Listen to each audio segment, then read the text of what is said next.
Aujourd'hui, le responsable du laboratoire de la CRIRAD va confirmer qu'il est contaminé.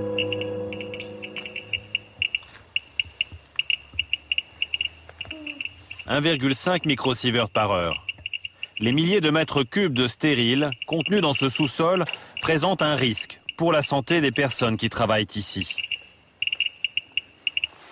Vous aviez eu un acheteur éventuel?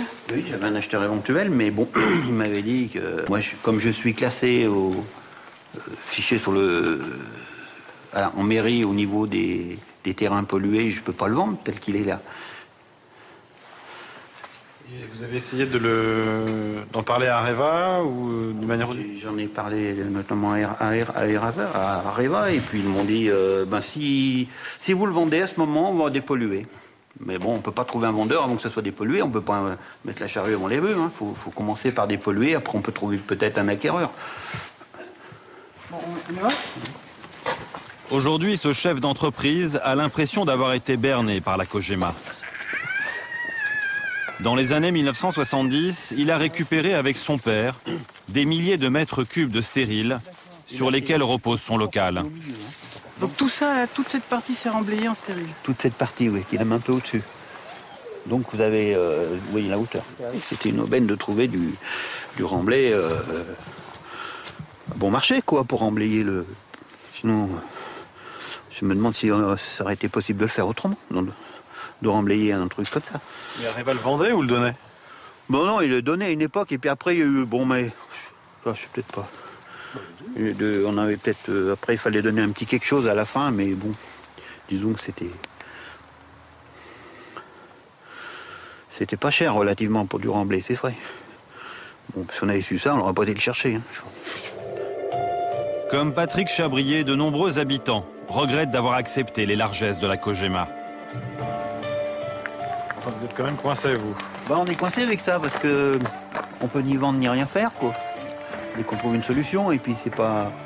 Moi, je voudrais pas laisser un cadeau empoisonné aux enfants, hein. Qu'est-ce qu'ils vont faire de ça? Ça va devenir quoi, hein? Je sais pas quand même... Après moi, ils vont faire quoi, hein? Il faudrait qu'ils se débrouillent avec ça.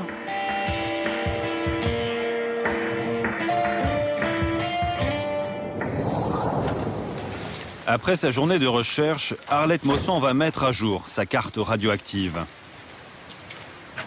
Un nouveau point rouge pour un nouveau point contaminé. Un de plus parmi les 80 sites qu'elle a répertoriés en 10 ans. En décembre 2007, elle a envoyé ce relevé à l'administration. On leur a donné les résultats sous forme de tableau, ainsi qu'à la DRIR, à la sous-préfecture. On leur a donné tout ça au mois de décembre l'année dernière. Areva considère qu'il n'y a pas d'urgence et que les normes sont respectées.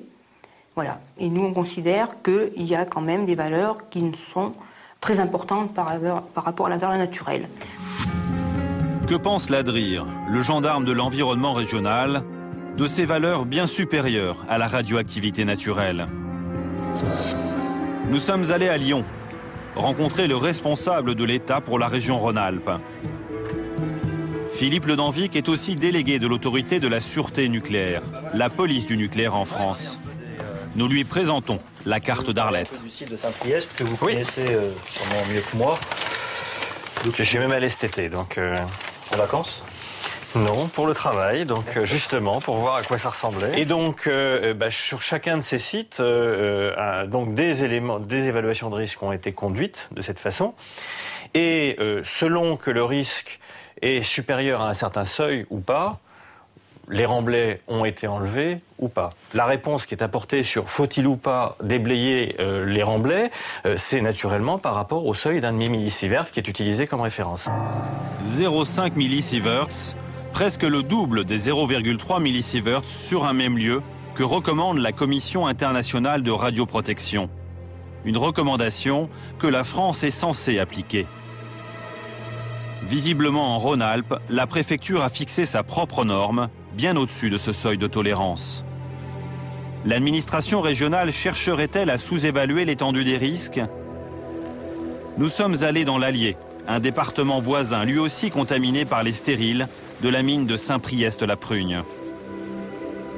Cette fois-ci, pour explorer le parking de ce club de ski de fond, l'ingénieur en physique nucléaire de la CRIRAD va prendre quelques précautions. Comme lui, Bruno Charéron nous demande de chausser des surbottes. Merci. Bon, je mets ça par-dessus mes chaussures. Et alors pourquoi on s'équipe comme ça sur un parking?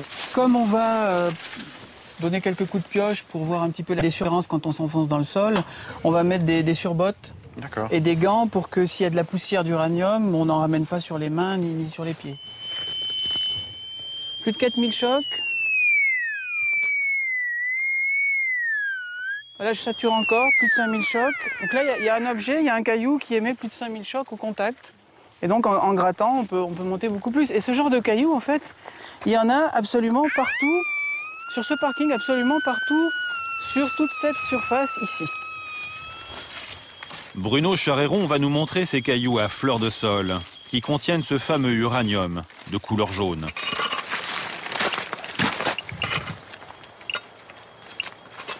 Vous voyez ?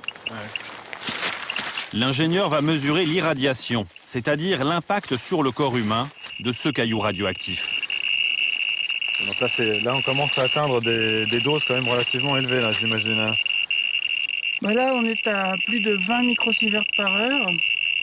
C'est-à-dire que si on reste en proximité du caillou, pendant une demi-heure, on a déjà un risque qui n'est pas négligeable. Ici, les visiteurs s'exposent autant qu'un mineur au contact d'un filon d'uranium. Le patron du club de ski de fond est conscient du danger.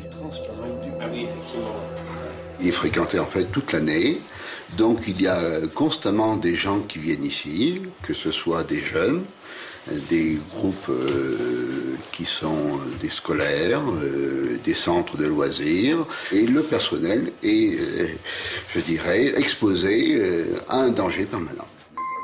Pour les salariés comme pour les visiteurs, à certains endroits du parking, le risque d'irradiation est 120 fois supérieur à la radioactivité naturelle. Alors c'est dangereux, en tout cas ça présente des risques à long terme, on est dans le domaine des très faibles doses, mais ça présente des risques à long terme, parce que ces radiations invisibles ont une énergie quand même assez puissante, pour traverser d'ailleurs le métal du compteur, et dans notre corps, elles peuvent créer des lésions dans l'ADN. Donc heureusement, notre système immunitaire arrive à réparer une grande partie de ces lésions, mais pas toutes.